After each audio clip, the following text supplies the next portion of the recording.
Back here, it's the DP Show. I'm D.S. Palmer. We were talking about how the state of Arizona, the American Southwest, in fact, perhaps the entire United States of America, is in the early stages of some sort of water crisis. We've been seeing this in Arizona because the discussion has been as far back as 1998 that perhaps the Colorado River was running dry.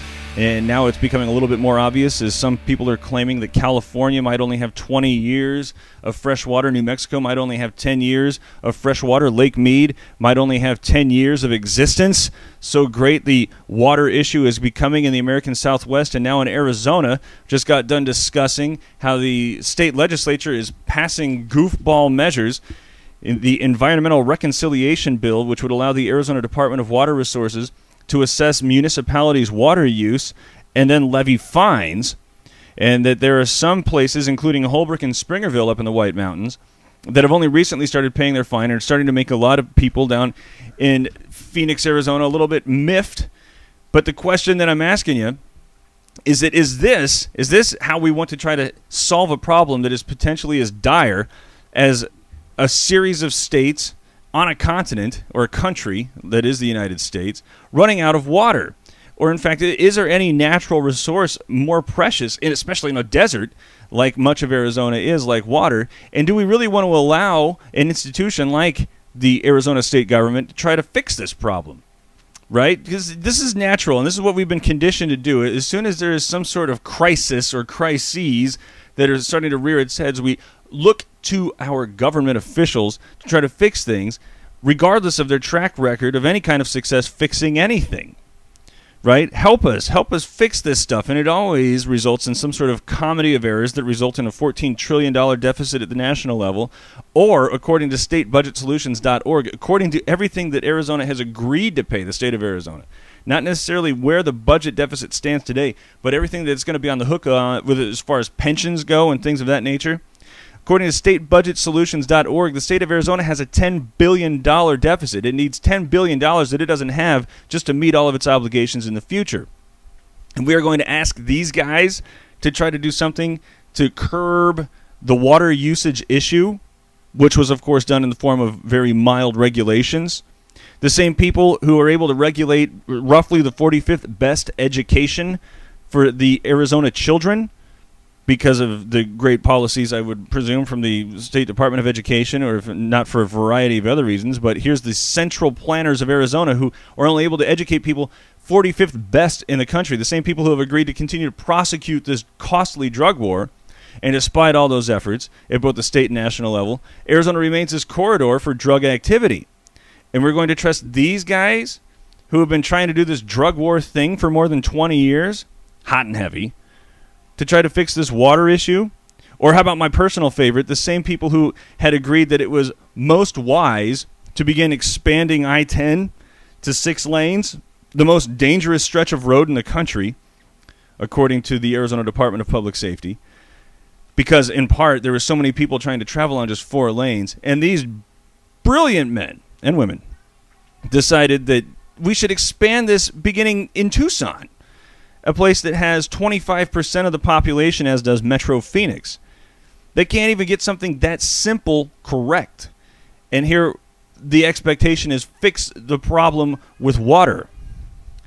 So the question then becomes, if we cannot rely on state or national government officials to try to handle precious and limited resources in a way that it has any kind of wisdom, or if even more simpler than that, makes some butt-naked sense, who do you look to?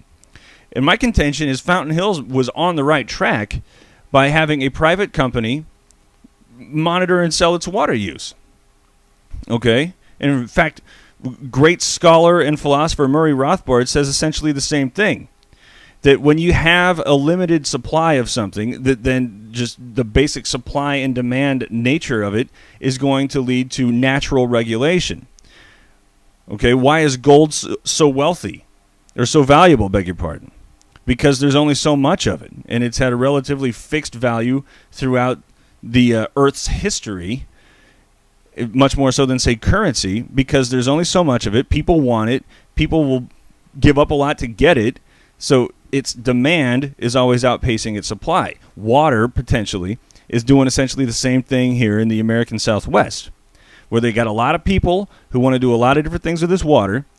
And if you had private companies going about and regulating it, I'm going to say, based on its true market value, that it's going to provide a much easier way to transition to all the consumers' different usages for it, because we can then regulate how much water we want to use based on how much water we can afford to use or we choose to afford to use.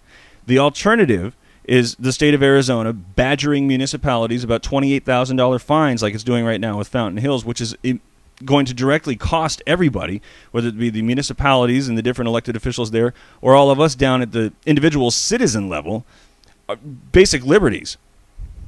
Okay? More on that in just a bit. Well, we don't have time to get into that one. I want to introduce a gentleman by the name of Robert Wenzel, who contributes or runs basically the Economic Policy Journal, economicpolicyjournal.com. You can read every day different musings from Robert Wenzel. And over the summer, he had this great principle that he started to put forth, the 30-day reading list. I say it's a principle because by reading it, you get this great introduction into all sorts of truly conservative and small government policies and principles. So Robert Wenzel came up with this concept of the 30-day reading list. And in there, Murray Rothbard, the scholar and philosopher I just referenced, wrote one article, Who Owns Water?, which is of pretty great interest to us right now.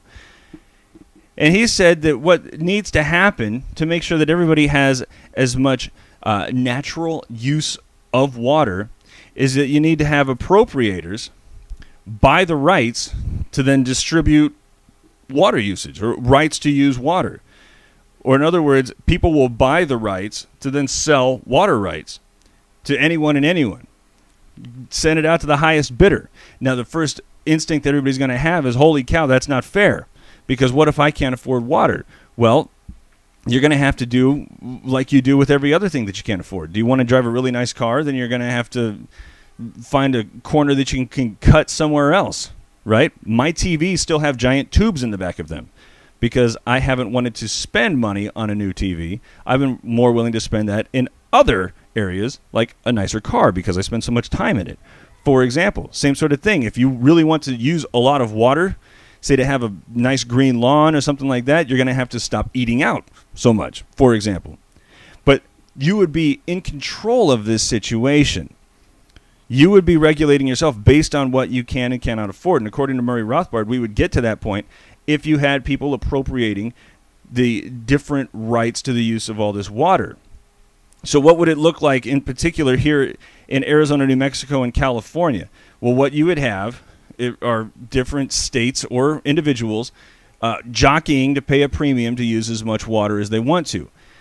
The natural advantage would go to California because they have so much more population. They would be able to outbid or outpace the demand for use in Arizona. Now, where it becomes very interesting is a place when you factor in Nevada, which has all these casinos that require a lot of water use just because of the electricity needs that they have.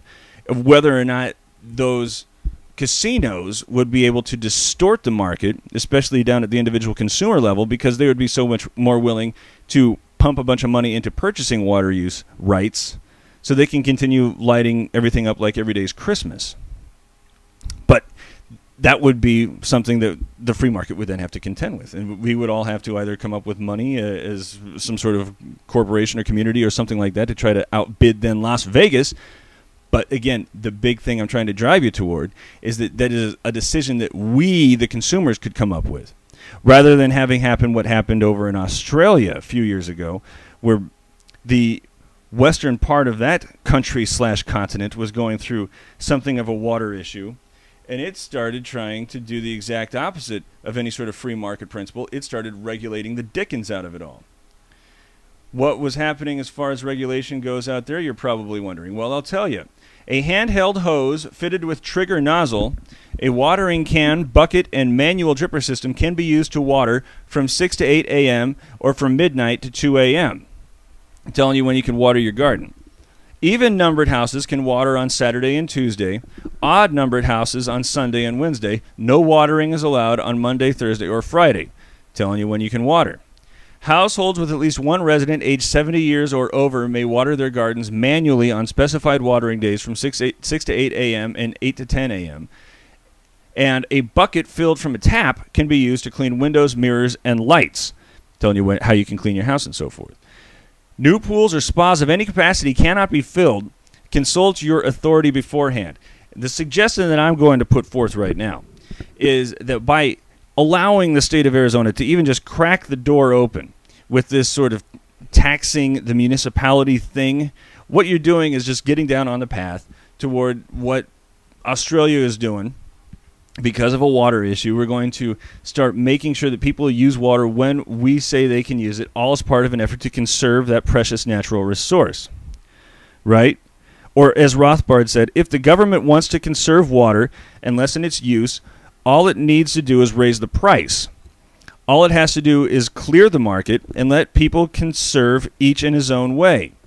Privatize water and let private firms try to make a profit, not gain power, by making them suffer. Now, you can say, you're overreacting, Rothbard and Palmer, that these people aren't necessarily suffering because they don't get to water their garden whenever they want to.